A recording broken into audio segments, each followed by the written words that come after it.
particular kind of child that they wanted. So there is a bounty on these children. As a matter of fact, when you break it down as to exactly what is happening to promote these financial incentives, you have to go back to the Adoption and the Safe Families Act that was set in motion in 1974 by Walter Mondale, and then later was expanded upon by President Bill Clinton in 1997. And what this act did is it offered cash bonuses to the states for every child they adopted out of foster care. So in order to receive the adoption incentive bonuses, local child protective services need more children. They must have merchandise, which is the children, that sells. And you must have plenty so that the buyer can choose. Some counties are known to give $4,000 to $6,000 bonus for each child adopted out to strangers, and an additional $2,000 for special needs children. And of course, this money just continues to follow the child for years and years and years. And the employees work to keep those federal dollars flowing. And that's why 67% of children nationally, and that happens to be the average in Texas as well, we have the state hearings on this, are on multiple psychotropic drugs because once they give them a designation, then the cash amount goes way up. That's right. You're exactly right. You're exactly right. There's a baseline number. There's a baseline number that of expected adoptions based on population for each state. For every child that DHR or Child Protective Services or whatever it's called in your particular state can get adopted, there's this bonus of $4,000 to $6,000. All right, Senator Schaefer, stay there. I'm sorry, we've got to break. That was a short segment. Long segment coming up. I want to get into what you just talked about, the ordering certain children. We know the blonde-haired, blue-eyed gets the top cash, and that's been confirmed. So they're trafficking in your children. You know, it's hard to talk about this subject, but listeners need to understand something. I've lived it. I've viewed it. I've watched it. I've been to family courts. Here in Austin, it's so corrupt. It's not just little kids they're grabbing. If you're late to class 3 times in Travis County, they charge you with truancy. Now, the state statute says it's way above 10 unexcused absences in one semester. Last time I checked the law, it changes sometimes. But to the point is, it's a whole bunch of absences. But they have portable buildings built on, and they send these family court judges out, and they call the parents in the morning, and they put this on CBS News. I mean, I knew it was happening, but it was on the news. They commit this crime right out in the open like it's good. And they say, you were late to class, and you're going to sign this agreement, or I'm going to put you in juvenile hall for 6 months. Now, the judge, she goes, for contempt. It was Judge Jean Muir, who has huge facilities named after her. Talk about witch-like. And she was on there going, you understand? You know, with this face on TV, I got to find that clip somewhere. She's like, you understand me? And the dad's like, do what he says. And the kid's crying, I'm sorry, I was late to class. I'm sorry. Then you sign. Now they've got you contractually. That was the trick. She couldn't have put you in jail.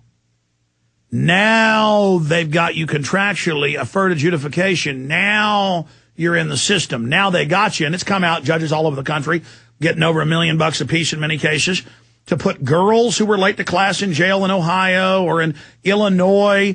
A girl wrote something bad about her principal, making fun of him, and they arrested her and gave her 6 months in a labor camp. Remember that? We can pull it up right now if you don't believe us. And it turned out the judge was getting over $1 million a year to fill the private prisons, and they were doing kickbacks. Oh, man, keep them coming. Oh, God, the federal money's so incredible. Keep them coming. We need more. I mean, this is like Shawshank Redemption. So take my film Endgame, and then we're going to the senator. In there, we have a clip from the state Senate, and the representative asked her, Susanna Hupp asked her, she says, why do you put 60+% of the children on Prozac-type drugs? And the head state board psychiatrist says, well, they have bad genes.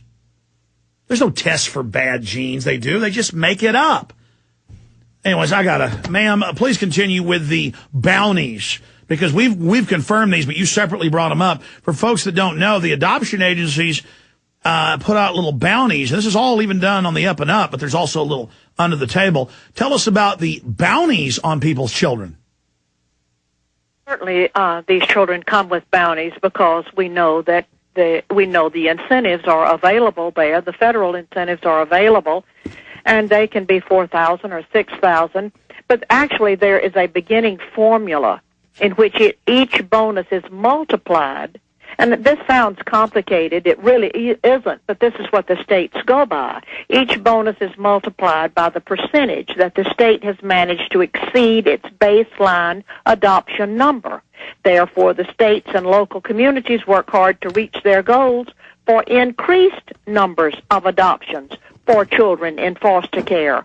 So, therefore, you get to the end of the year, and a Child Protective Services department in some state or in a county there in the state may not have taken as many children as they need to, and they have their formula or their bonus increases on the wall, and it tells exactly how many more children they need by the end of the year. So it's just like a sales shop at a car dealership. They got the sales manager, and you're not going to reach your goal, Bob. That's exactly right. That's exactly right. In the cases I saw, in this one case, there was this auto mechanic and his young wife, and she had tested positive 3 years before. They don't tell you when you're at the hospital. They're testing your blood, and they go, she's got marijuana in her. No judge, no jury, no second test, no process. They come and take the blonde-haired, blue-eyed baby.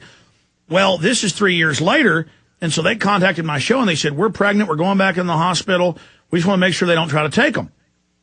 They call. I leave the radio that day. I drive down there. I go in with a camera. The cops say, turn your camera off. I say no. We open the door up, and the cop, and Mike Hansen was a witness to this. The camera doesn't pick it up very well. Mike Hansen was there. He got there even before me, and the cop actually had his hand on her neck, making her sign it. You can't make this stuff up. This country's so gone, folks. And because they have special CPS cops just assigned to them who are particularly devilish. And they took the baby off her breast, the newborn baby, disappeared. And then we go to the court. They didn't even fill out the right name. They said the baby was 3 years old and that this lady had done all this abuse. The forms aren't just lies. They're so lazy and so criminal, they don't even care. They just use old forms and on. Have you ever seen that, Senator? Well, I haven't exactly seen that. I do know that they take children right out of the hospitals, and sometimes they're 1 or 2 days old. But the caseworkers and social workers oftentimes, very often, are guilty of fraud, and they do withhold the evidence, and they fabricate the evidence. And their whole goal is to terminate the parental right of the parents. And parents are just left at the mercy, and all of this in the best interest of the child.